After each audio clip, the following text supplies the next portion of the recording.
Hello folks, and welcome to the channel, or welcome back to the channel. And this video is actually a follow-on on the video that we made a few days ago when we were starting up the engine of Old Rusty. I had a lot of comments from all of you, and thank you so much for that. Some people mentioned that the firing order wasn't right. Other people said the carburetor wasn't adjusted right. Some people mentioned that it's running on 2 cylinders. And yes, all of you are right. So in this video we're going to further tune the engine. We will check the firing order, that's for sure. We'll check the ignition timing, and we'll regulate the carburetor. So there's a little bit of work to be done. What we're not going to do in this video is fix actually the oil leak, or the small oil leak that we have all the way at the bottom of the flywheel. That is something for another video. It's not a major thing, but it's a little bit of work to do that. So without any further ado, let us start and look at the firing order. So the firing order, very important to have the engine running properly. So we've got cylinder 1, 2, 3 and 4.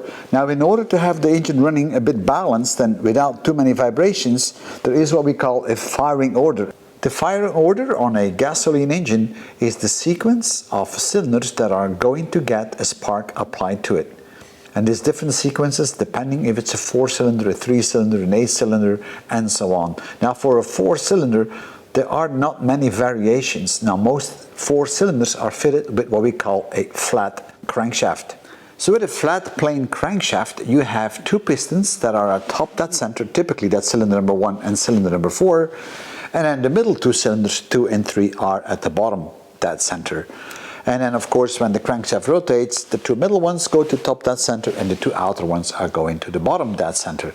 Now that is what we call a flat plane crankshaft. There are other crankshafts which we call cross plane crankshaft, and there the firing order is a bit different.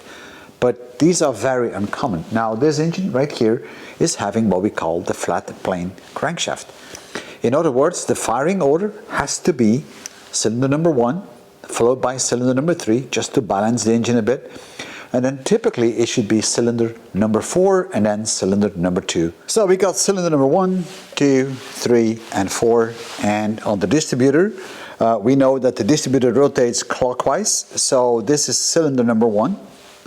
Now the next ones in the firing order should be cylinder number 3, which is this one, going to cylinder number 3. And after cylinder number 3, we should be getting the next ignition pulse on cylinder number 4, and guess what we have here? This is going to cylinder number 2. So this is the wrong order, and following on by that we have cylinder number 4. So what we have here is a 1324. Now that isn't going to work too well, because we're going to fire the cylinders 2 and 4 actually at the end of the intake stroke, and that's really wrong. That's why you saw it blowing on the exhaust and blowing it sometimes on the carburetor. So I'm going to have to swap those 2. Very simple. I just need to remove it from the distributor and just swap those 2 points, and then we should be good. And then we can give it a try.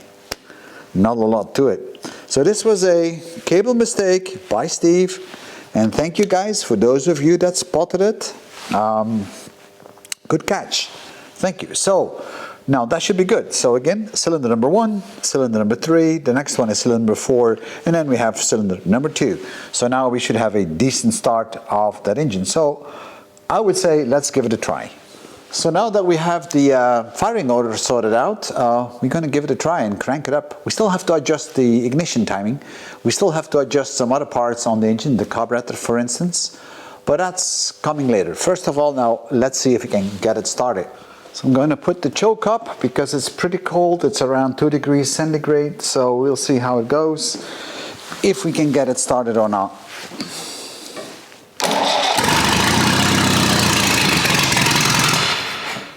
That was a quick start. Do that again.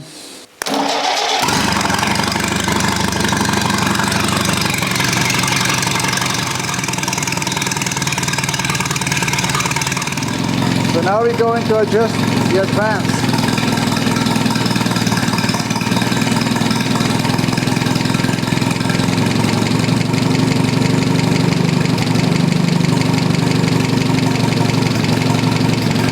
Now this seems to run quite smoothly now. A much better sound.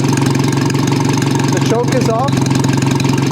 So I think the ignition is about right for the moment. So I like this.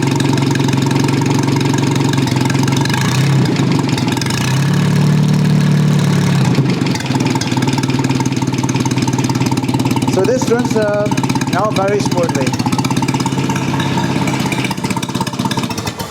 So after we corrected the ignition sequence, so a 1342, it started up very good, but it still had a bit of a nasty sound to it. It doesn't run very smooth.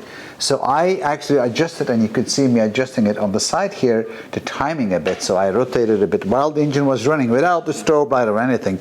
I just wanted to see if I could make it run better, and it started to run very smooth, and you could actually hear it. So now I'm going to take my strobe light and I'm going to check on the ignition itself to see where I have the ignition. It should be around 6 degrees before top dead center while it's running at idle. So that's the first thing we're going to do right now, and then check it out with the strobe light. I have a mark already on the front of the engine.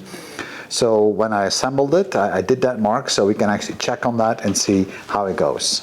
Now this is where I have the mark on the engine case, and on the pulley I also have a mark. While it's rotating, you actually will see it coming through. So I'm going to put my strobe light up, and I'm going to look at this point and then the mark on the pulley, which you can't see for the moment, but you'll see it in a few minutes. And then we can actually check the timing. And I think I have about 6 degrees advance now. That's what I wanted to get. It's 500 RPMs, as you can see.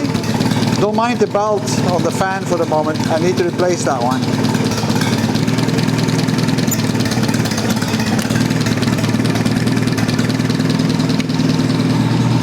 So now that we have adjusted the ignition, the engine is now at working temperature around 75 to 80 degrees centigrade. Now I need to tighten again the cylinder head, because this is the first time the engine has run. So the first time we tighten the cylinder head is when we assembled the engine to about 3 kilograms. Now I have to tighten it again in sequence to 5 kilograms. So that's what I'm going to do right now. So let me take off the valve cover, and then we'll tighten it up. I have set my torque to 5 kilograms, and I'm going to go in sequence, the sequence that it's supposed to be. Let me see, and I marked my bolts so I cannot go wrong. So bolt number 1, bolt number 2,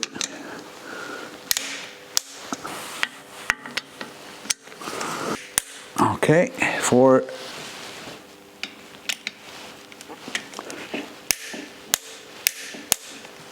I've torqued down the cylinder head to its final torque.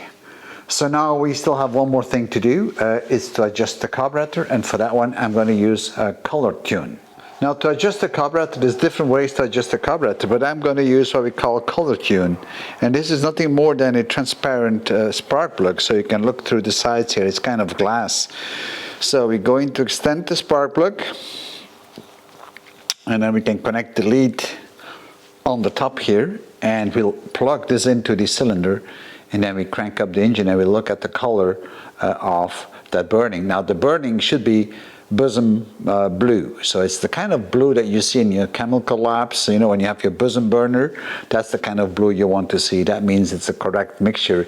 If it's yellowish or orange, then it's too rich, and if it's too white, then it's too lean. So I'm going to do it on one cylinder, because I only have a carburetor for all 4 cylinders, so there's no need for me to do this on all 4 cylinders. So let me plug this in, and then we'll see how that goes. So let me remove the spark plug here, and we'll install the color tune. Hopefully the spark plug fits. I'm not sure if I don't need an adapter for it, but it looks like it's going to be all right.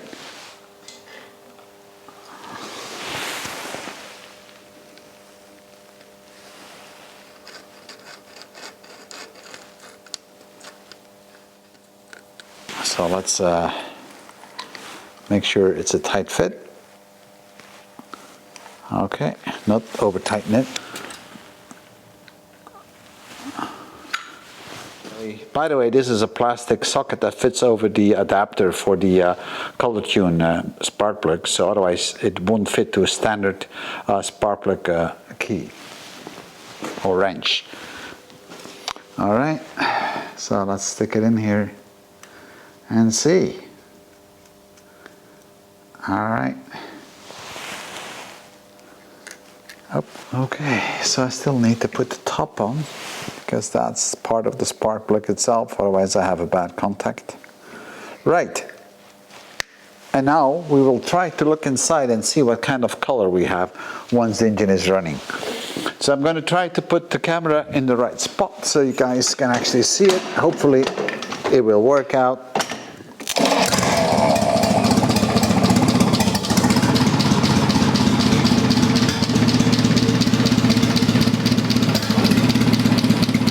You can actually see the burning inside now, which is a little bit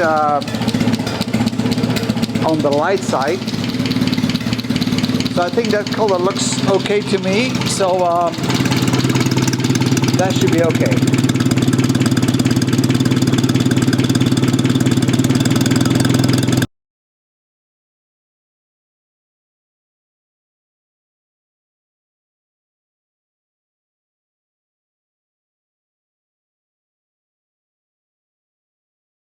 So now you can see that the valves are getting greased pretty well. There's a lot of oil coming out and it's dripping out over this channel right on top of the valve everywhere. And that was kind of a little bit of a discussion before when we assembled the engine, where the opening should be on the tumbler axle.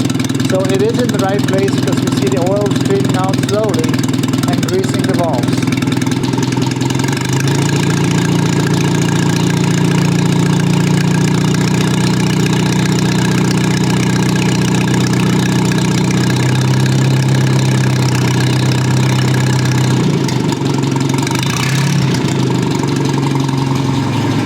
So now we have the cylinder head tied up. We've sorted out the firing order. We also have adjusted the carburetor, so we know all this is good. So now this engine should start like a champ. So let's try it out and see how easy it starts or not. I think this is pretty good.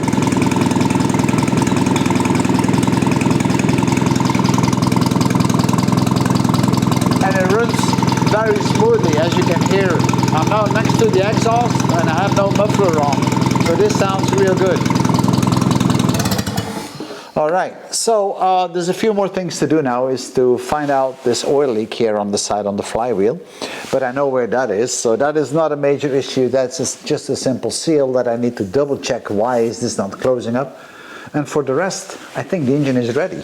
I'm just going to remove now my color tune, because I don't need this anymore, and put the proper spark plugs up. Oops, I should still take the other one out first. So let me take the color tune out. I don't need this anymore. Spark plug is going back in.